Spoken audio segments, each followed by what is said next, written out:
you speak out almost every day. You don't let up. And I know we mentioned the last time we were together, there were a lot of people that probably started out supporting you that fell by the wayside. But I'm sure that you've gained a lot of more new support, though, even from strangers. Of course, I have my biggest support from strangers, from people across the state. Okay. And we also had, for instance, once Melanie Miller was right beside me, candidate that's running for state representative. She did a radio station interview with me. She started off my first protest, Miss Melanie Miller, with me. Miss Melanie Miller even showed me and Sierra first how to initially do the recall.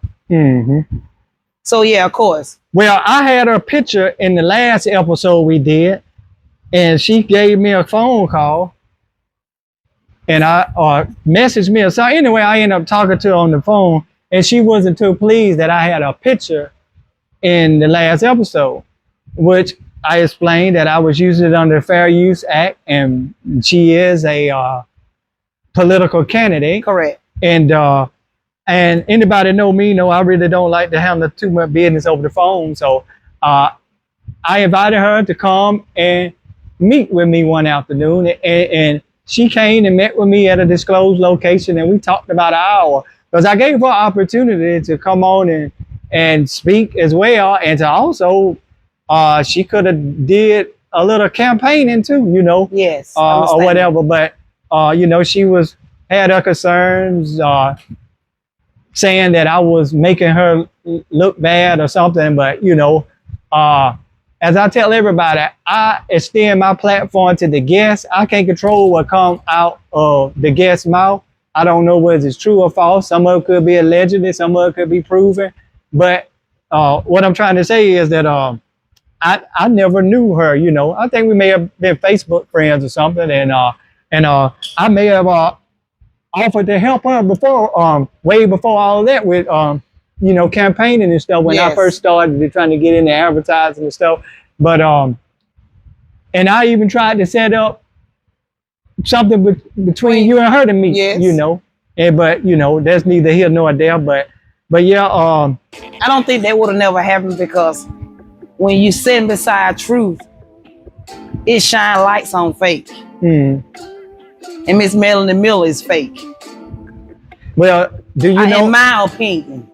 Well, do you know why she stopped helping you?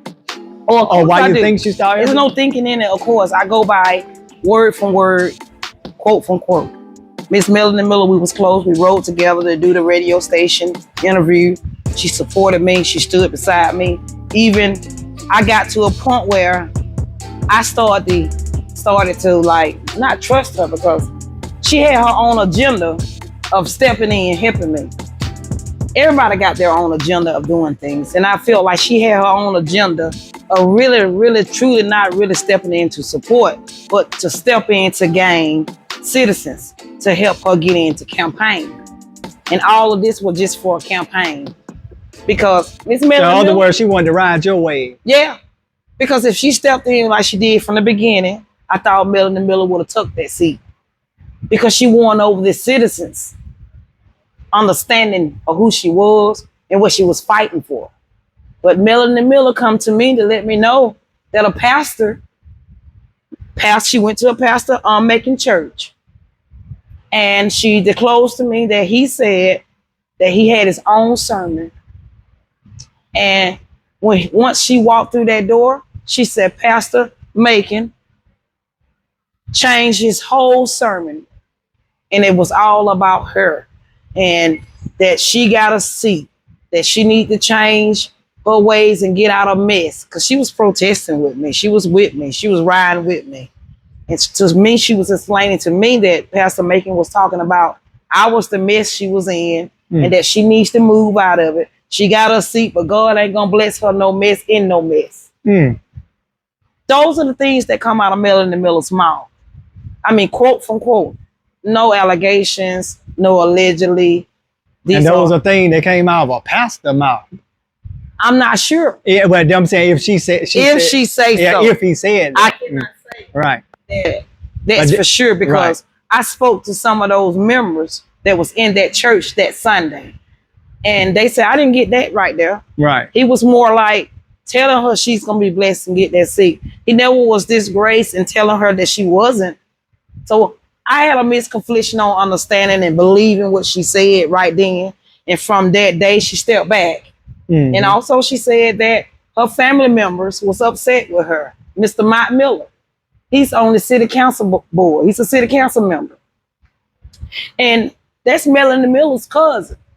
So when Miss Melanie Miller did step back, hadn't been to the community meetings that I was having once a week in Cana, she stopped coming for 3 weeks. Haven't seen her, haven't talked to her. We just know she stepped back because I knew what she had told me. Mm-hmm. But she did come. Miss Melanie Miller stepped back in, came to that meeting. Everybody was looking around because we hadn't seen her, but she stepped in and she come in and she said, and I quote, "Yeah, I'm here and I need y'all help. I'm running for the state representative and I need people here in this county. I need people here, here in this town, in this area to campaign for her. To stand out for her in different districts. So yeah, I'm here to help her. I'm still helping her from behind. And I have more things I want to do to help her and tell her today. So I stepped up and I let people got to question her and they want to ask her such and such and why she stepped back. She said because she lost her biggest endorser. Mm-hmm. And that she had to focus on her campaign. Mm-hmm. And now she needed our help. Right. The citizen didn't understand that. So I stood up and I spoke. I said, I don't want your help. If you got to help me from behind and you've been helping me from the front line, I don't want your help anymore. Mm-hmm. And I said that in front of many citizens at that meeting. Mm-hmm. So that's what stopped all of that helping me and standing for me. Well, since we last met, have you seen any positive changes in Greensboro? Have I seen any positive change? I haven't seen any positive changes with Melanie Miller.